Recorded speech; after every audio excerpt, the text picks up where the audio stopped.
Hello friends, this is Basraj Binamule coming out with the next video on vital test, which is helpful for the from third semester and from the second year in microbiology.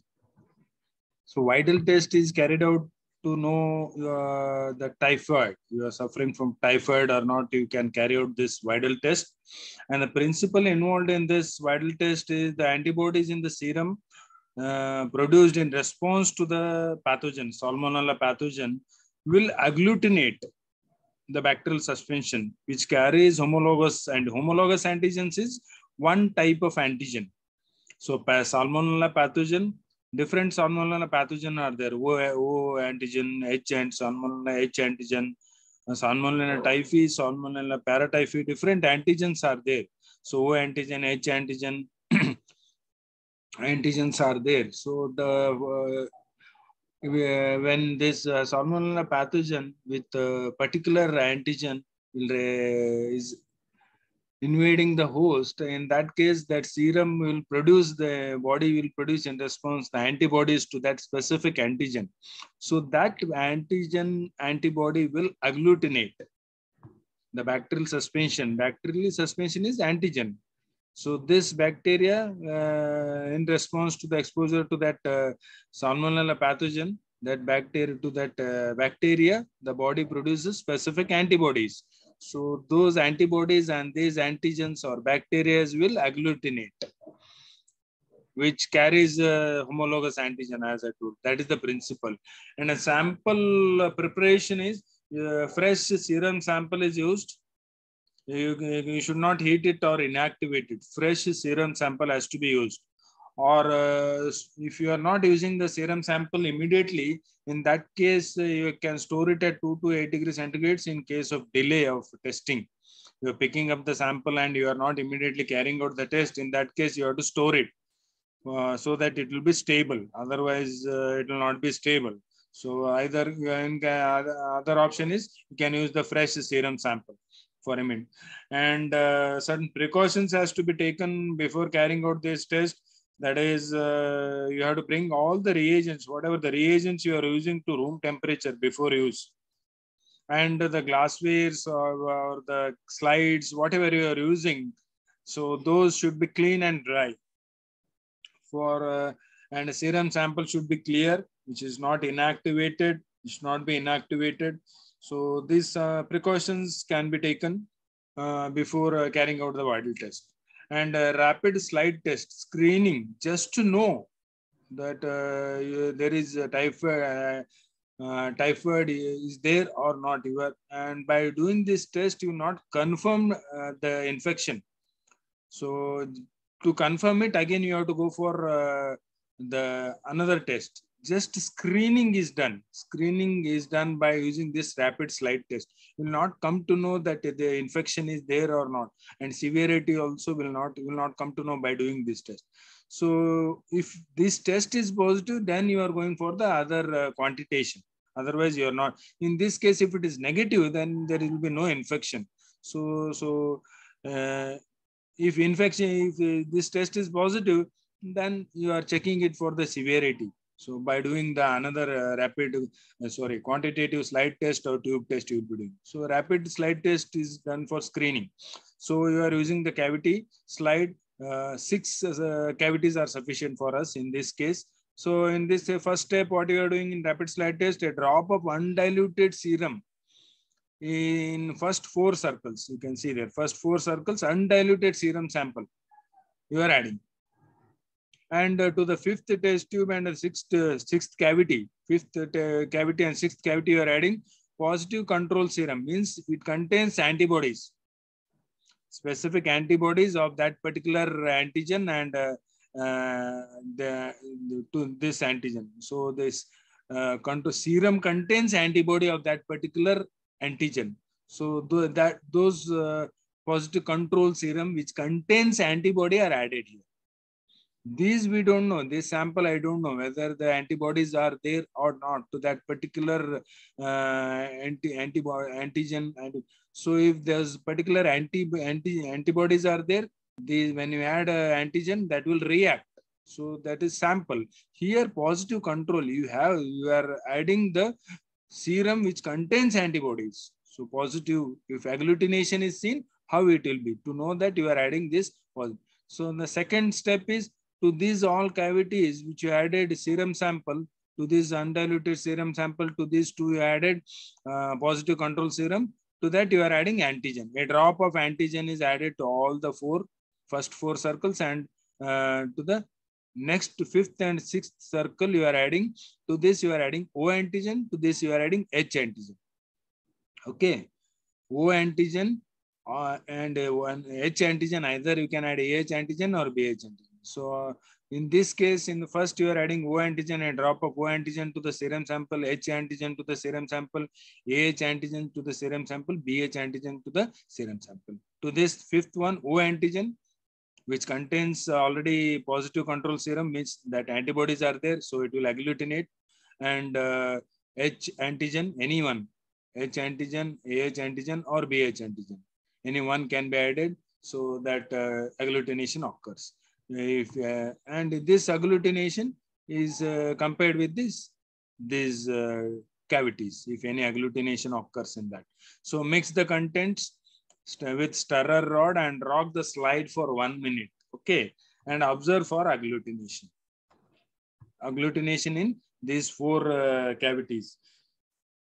In this four cavity, if agglutination is seen, if agglutination is visible within 1 minute, in these four cavities, if any agglutination occurs, that should be seen in within 1 minute.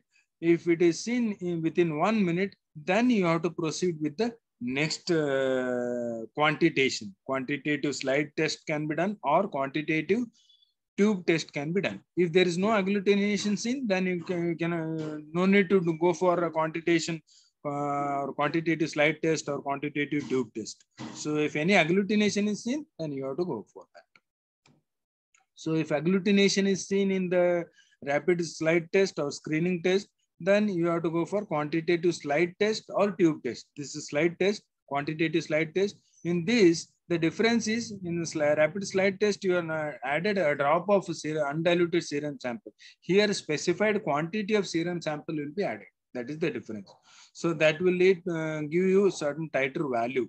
So depending upon the serum sample added, and that will give the titer value, test tube titer value.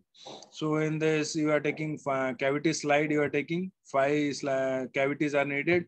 To the first, you are adding 0.05 ml of undiluted serum sample, next one 0.01, to the third one 0.02, 0.04, and fifth one 0.08 ml. That's how you are adding undiluted serum. And to this, next you are adding 1 drop of appropriate antigen. Means either you can add O antigen in a rapid slide test. When you do that screening test, in which cavity you have seen agglutination, those antigens are added. Either it may be O antigen, H antigen, AH antigen, or BH antigen. So at a time, 1 antigen can be added. So if you have seen agglutination in rapid slide test in O antigen cavity, so here you are adding O antigen, a drop of O antigen to all the 5 cavities. Then mix the contents and rotate the slide for 1 minute and observe for agglutination. Observe for agglutination. And the concentration of antibody is the highest dilution of serum sample, serum up to which there is clear agglutination. You can see the clear agglutination in the test tubes up to that highest dilution of serum sample. That will be the titer value. So you have done this with 1 antigen. If you have seen agglutination in screening test in H antigen cavity also, then you have to repeat this procedure with, again, you have to take one more slide. You have to add the undiluted serum sample to that. First you added O antigen, next you are adding H antigen. That's how you can repeat the steps for other antigens also. This is the serum volume, and this will be the titer value, 1:20, 1:40 in case of 0.04 ml, 0.02, 1:80, 0.01, 1:160. That's how. That will be the titer value. Interpretation I will tell you in the next slides. And quantitative tube test can also be done. Either you can do slide test, quantitative slide test, or tube test. So in this case, you are taking 8 tubes, and dilutions will be in this order. when you mix the required things. So in the first tube, we are adding 1.9 ml of saline. To that, the patient undiluted serum sample is added 0.1 ml. So that will be 2 ml. Completely, when you mix it, it will be 2 ml. From this 2 ml, I am taking 1 ml. That will be 1:, dilution will be 1:20. So from this, I am taking 1 ml and adding it to the next tube, which contains 1 ml of normal saline. That will be 2 ml again. From this, that dilution will be 1:40. In the same way, from this second tube, I am taking 1 ml, adding it to the third tube, which contains normal saline. So normal saline is there in all the tubes, okay? And 1 ml of diluted sample, I am transferring to the third tube. That dilution will be 1:80. In the same way, from this 1 ml is transferred to the fourth tube. That will be 1:160 dilution. In the same way, I am transferring it to all the 7 tubes. In the last tube, it will be 2 ml, 1 ml plus 1 ml of normal saline. And from this 1 ml, I am not transferring it to the 8th tube, it is discarded. So in all the tubes, the 1 ml sample is remaining, right? In the last tube, I am taking only 1 ml of saline. It is a control tube. Okay. So in the first tube, 1 ml is there, 1 ml is transferred. So 1 ml is there. Sample here 1 ml, so all 1 ml sample are there. So those dilution will be accordingly like this: 1:1, 1:20, 1:40. So that dilutions will be. So to these tubes, I am adding, to all the tubes, I am adding specific antigen in a rapid slide test or screening test, which in which cavity or which antigen has shown agglutination, that I am taking. One antigen can be taken at a time. So if we have seen agglutination in O cavity, O antigen cavity, then I'm adding 1 drop of O antigen to all the tubes, to all the 8 tubes. Mix them and incubate at 37 degrees centigrade for 16 to 20 hours and observe for agglutination. So, and this procedure repeated with all antigens, that is O antigen, H antigen, AH antigen, and BH antigen. You are doing with all the antigens, this tube test. And the antibody titer is the highest dilution of serum showing clear agglutination. Highest dilution of serum showing clear agglutination. That will be the antibody titer value. So this is the rapid slide test, in which if all the 4 have shown agglutination, you have to do quantitative slide test or tube test to all the 4 separately. And this will be the quantitative tube test, that dilution, which I already have discussed. So you can see if agglutination is there, this will be. So here there is no agglutination, negative. If agglutination is there, positive. That's all. So in this increases, the titer value is increasing. You can see here. The titer value is increasing as the serum sample is lesser the serum sample, higher the titer value it is mentioned in that way. So in case of O antigen, you will see granular agglutination. In case of H antigen, floccular appearance is seen. Okay. In negative and in saline control, there will be no change. No agglutination or no, because they are negative control. And saline, there is no serum sample. So there will be no agglutination. So it will not change. It will be same. And the different antigens are of Salmonella typhi R, Salmonella typhi H, Salmonella typhi O, Salmonella paratyphi H, Salmonella paratyphi BH. Different antigens are there. So interpretation, the agglutination concentration or titer value more than 1:80.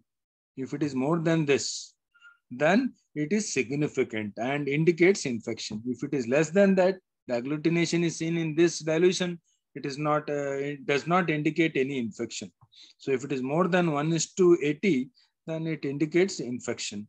Lower titer value is found in normal persons. So rising titer value is the evidence of infection instead of single titer value. That's how you can have to interpret the this quantitative slide test or quantitative tube test. Thank you for watching my video. Please subscribe to my channel. Thank you.